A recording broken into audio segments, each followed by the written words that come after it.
नमस्कार, आप देख रहे हैं बाहुआ एक्सप्रेस। और आज शिवसेना द्वारा पहले प्रेस वार्ता की गई और इनका मानना यह है कि जम्मू कश्मीर में चुनावों से पहले बहुत सी चीज़ें जो हैं उनको ठीक करने की ज़रूरत है। और प्रधानमंत्री नरेंद्र मोदी जी ने ये साफ तौर पर इशारा किया है कि जल्द से जल्द जम्मू कश्मीर में चुनाव करवाए जाएंगे। हालांकि सर्वदलीय बैठक हुई थी 24 तारीख को, वहाँ पर मैक्सिमम जो जम्मू कश्मीर के बड़े नेता हैं वहाँ पर मौजूद थे और वहाँ पे 3.5 घंटे की मीटिंग में ये डिसाइड किया गया था, डिलिमिटेशन होगी, उसके बाद चुनाव किए जाएंगे। और वहाँ पर कई पार्टियों की मांग जो थी वो स्टेटहुड को लेकर थी। मनीष जी, ये जो एक फैसला सामने आ रहा है, प्रधानमंत्री मोदी जी का इशारा सामने आ रहा है कि जल्द यहाँ जम्मू कश्मीर में जो है चुनाव करवाए जाएंगे, किस तरीके से आप देखते हो? क्योंकि जो बातों का जिक्र 24 तरीके सर्वदलीय मीटिंग में हुआ था कि डिलिमिटेशन होगी, उसके बाद सीटें जो है जम्मू की बढ़ेंगी, तो एरिया वाइज भी जम्मू का जो एरिया है वो बहुत ज़्यादा बड़ा है, तो किस तरीके से देखते हो? ये जो चुनावों का ऐलान तो कर दिया लेकिन डिलिमिटेशन को अभी पीछे बैकफुट पर रखा है। बिल्कुल जी, देखिए हमारे यही मांग है कि लोकतांत्रिक प्रक्रिया बहाल करने के लिए हमारे माननीय प्रधानमंत्री नरेंद्र मोदी जी जल्दबाजी ना दिखाएं। पहले जो 5 अगस्त 2019 को जम्मू कश्मीर की आवाम के साथ जो वादे किए गए थे, जो कश्मीर के अंदर शांति बहाली का वादा किया गया था, हमारे साथ जो स्टेटहुड का वादा किया गया था, जम्मू को प्रांत को उसके हक देने का वादा किया गया था, हमारी विधानसभा सीटों को बढ़ाने का वादा किया गया था, इन सारे वादों को पहले अमली जामा पहनाएं। इनके अमली जामा पहनाए बिना अगर लोकतांत्रिक प्रक्रिया बहाल होती है, वो जम्मू कश्मीर की आवाम के लिए कोई मायने नहीं रखती। देखिए 70 साल लोकतांत्रिक प्रक्रिया हमारे लिए कोई नई बात नहीं है, स्टेटहुड हमारे लिए कोई नई बात नहीं थी। हमने 70 साल लोकतांत्रिक प्रक्रिया और स्टेटहुड को देखा है। हमारे जम्मू कश्मीर में लोकतांत्रिक प्रक्रिया थी, मगर किन कारणों से वो हटाई गई? 1 साल से ज़्यादा हमारे ऊपर राज्यपाल शासन लगा, 2 साल से ज़्यादा का समय हो चुका है, उपराज्यपाल जी यहाँ पर शासन कर रहे हैं। किन कारणों से वो एक यहाँ पर हैं? लोकतांत्रिक प्रक्रिया क्यों नहीं पहले बहाल की गई? मैं पूछना चाहता हूँ केंद्र सरकार से, क्या उन कारणों पर विजय पा ली गई है? जहाँ तक हमारा मानना है, जो जम्मू कश्मीर की आवाम सोचती है, शायद नहीं, अभी बहुत कुछ करना बाकी है। जो हमें सबज बाग दिखाए गए थे, पहले प्रधानमंत्री जी अपने वादों को पूरा करें, उन सबज बाग को पूरा करें, जनता की कसौटी पर खरे उतरें, उसके बाद यहाँ लोकतांत्रिक प्रक्रिया बहाल हो। शिवसेना ही नहीं, पूरे देश की जनता जो है उसका स्वागत करेगी। 5 अगस्त 2019 के बाद की अगर बात करें तो बहुत सी चीज़ें जो हैं वो उसमें बदलाव भी देखने को मिला है। ऐसा इतिहास में कभी नहीं हुआ कि घंटाघर पर इस तरीके से तिरंगे के साथ पूरा लिपटा हुआ हो। यहाँ पर जितने भी गवर्नमेंट ऑफिस हैं वहाँ पर लाइटिंग सिस्टम इतना अच्छा था कि हर जगह तिरंगा लहराता नजर आ रहा था।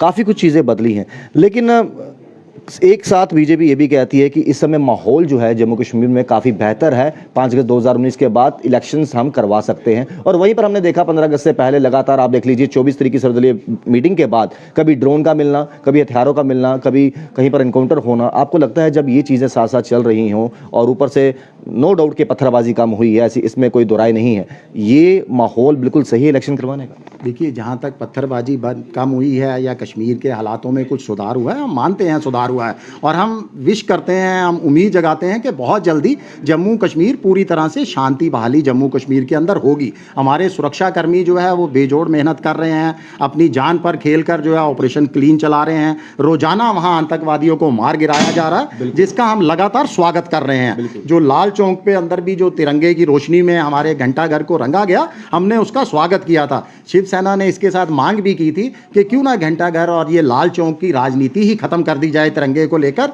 हमने यहाँ उपराज्यपाल जी को चिट्ठी भी लिखी थी और मीडिया के माध्यम से भी वहाँ मांग की गई थी कि एक स्थायी रूप से वहाँ पर 100 फुट ऊंचा तिरंगा लहरा देना चाहिए, जो पूरा वहाँ पर जो है सालों साल लहराता रहे। देश की शान है हमारी तिरंगा। और जहाँ तक अब जमीनी हकीकत का सवाल है कि क्या यहाँ पर शांति बहाली हुई, मुझे लगता है कि लगातार जो पिछले कुछ महीनों की बात करें तो बीजेपी और हिंदू नेताओं को और हिंदू पार्टियों के नेताओं को जो वहाँ पर चुन चुनकर जो उनका कत्लेआम किया जा रहा है, वो खुद ही अपनी पूरी कहानी बयां करते हैं। लगातार जो क्रॉस फायरिंग हो रही है आतंकवादियों और सुरक्षाकर्मियों के बीच में, वो अपनी पूरी कहानी खुद ही बयां करते हैं कि कश्मीर के हालात ज़मीनी तौर पर अभी कश्मीर में बहुत कुछ करना बाकी है। और कश्मीर के साथ अब तो जम्मू के अंदर भी आतंकवादी अपने पांव पसारने लगे हैं। जम्मू प्रांत के रजौरी के अंदर पीछे गत दिवस जो है एक हिंदू नेता को वहां पर मार दिया जाता है, छोटे से बच्चे का कत्लेआम कर दिया जाता है। तो ये कहीं ना कहीं क्वेश्चन मार्क लगाते हैं लोकतांत्रिक प्रक्रिया बहाली को लेकर। यानी पहले हालातों में सुधार किया जाए, जम्मू प्रांत को, जम्मू की जनता को उसके हक दिए जाएं, उसके बाद लोकतांत्रिक प्रक्रिया बहाल की जानी चाहिए। अभी ये जल्दबाजी है। एक आखिरी और अहम सवाल, और वो ये है कि देखिए इलेक्शंस का इशारा तो कर दिया गया है, जाहिर सी बात है वहाँ से शुरुआत की है तो बिल्कुल उसका बच चुका है, एक डेट भी सामने आ जाएगी।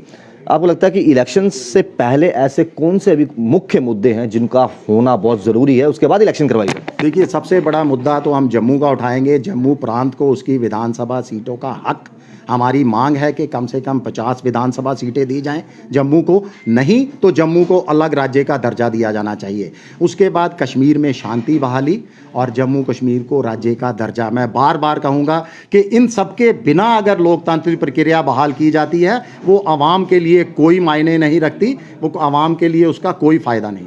बहुत बहुत शुक्रिया आपके कीमती समय के लिए। तो खैर एक इशारा जो है वो सेंटर सरकार से ही आप कह लीजिए, प्रधानमंत्री मोदी जी द्वारा ये साफ क्लियर कर दिया गया है कि जम्मू कश्मीर में जल्द ही इलेक्शंस करवाए जाएंगे। लेकिन जिन मुद्दों पर बात 3.5 घंटे की मीटिंग में हुई थी, सर्वदलीय बैठक में, और तमाम लोग चाहते हैं कि उनका भी सबसे पहले जिक्र किया जाए, डिलिमिटेशन की बात की जाए, और भी कई ऐसे मुद्दे हैं 5 अगस्त 2019 के बाद जो जम्मू कश्मीर की आवाम टकटकी लगा कर बैठी है कि कब उन मुद्दों पर बात होगी, कब उन मुद्दों का जो है हल निकलेगा। जब तमाम चीज़ें जो हैं खरी हो जाएंगी तो उसके बाद आप जी खोल कर इलेक्शन करवाइए। कौन इलेक्शन करवाना नहीं चाहता? यहाँ पर होनी चाहिए इलेक्शन, बिल्कुल होनी चाहिए, लेकिन कुछ मुद्दे बाकी हैं, उनको पहले निपटाया जाए, उसके बाद इलेक्शन करवाई जाए। जुड़े वॉइसेस के साथ राहुल खत्री, वॉइसेस के लिए।